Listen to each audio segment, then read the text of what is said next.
The Complete Confectioner by Hannah Glasse. Front matter. The title page. The Complete Confectioner, or Housekeeper's Guide, to a simple and speedy method of understanding the whole art of confectionery. The various ways of preserving and candying, dry and liquid, all kinds of fruit, nuts, flowers, herbs, etc., and the method of keeping them fresh and fine all the year round. The different ways of clarifying sugar, with directions for making fruit pastes, bonbons, pastils, compotes, fruit ices, cream ices, marmalades, jellies, jams, cakes, puffs, biscuits, tarts, custards, cheesecakes, sweetmeats, fritters, creams, syllabubs, blancmange, flummeries, ornaments for grand entertainments, dragées, syrups of all kinds, knick-knacks and trifles for desserts, strong cordials, oils, simple waters, milk punch that will keep 20 years, and all sorts of English wines.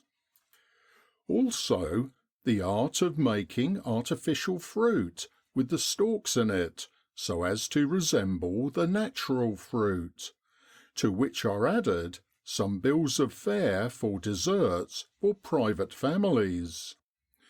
By Mrs H Glasse, author of The Art of Cookery, with considerable additions and corrections by Maria Wilson. London, 1800. Dedication. To the Ladies of Great Britain. It has often been observed that dedications are appendages calculated for works of a voluminous and important nature.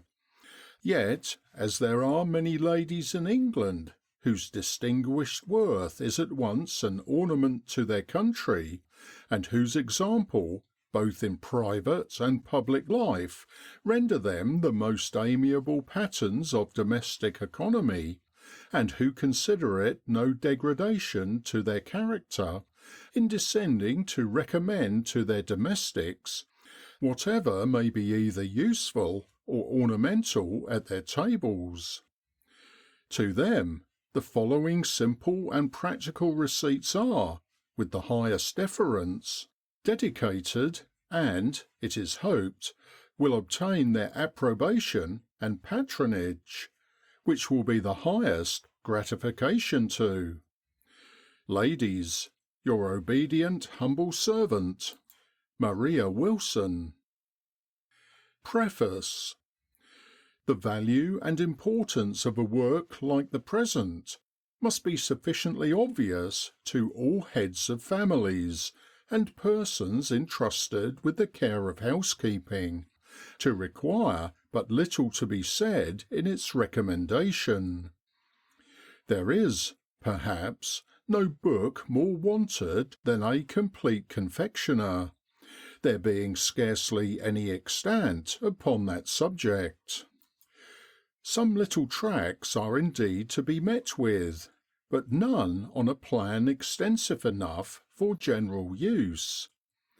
Ladies residing in different parts of the country, where they have no opportunity of procuring their confectionaries, will feel the want of such a work, and those who have been accustomed to purchase them will find a considerable reduction in their domestic expenses by attention to the valuable receipts contained in this treatise. To render it at once the most complete and valuable work of the kind extant, neither expense nor pains has been spared. For, added to the experience of 30 years, a compilation has been made from Mrs Glasse, and every other work on the subject. And, though the editor may not have to boast of an entire original work, she flatters herself she now presents to the public the most complete, extensive and familiar work of the kind ever published. Seasons for fruit. January. Golden pippins, nonpareils, pearmain apples, medlars, dried apples, chestnuts, royal pears, Saint-Germain and winter Chaumontel, Colmar, rennets and russet apples. April. The same as in January, with pomegranates, winter Bonchrétien, pistachio nuts, almonds and raisins. June. All sorts of strawberries, raspberries, gooseberries, duke cherries, currants, melons and masculine apricots. October. Peaches, nectarines, sweet water grapes, figs, greengage plums, St Catherine mulberries, morella cherries, walnuts, filberts, Arline plums, bergamot pears, burse pears, golden pippins, medlars and mulberries. 4 months in the year are only mentioned, because fruit continues 3 months the same. End of section 1.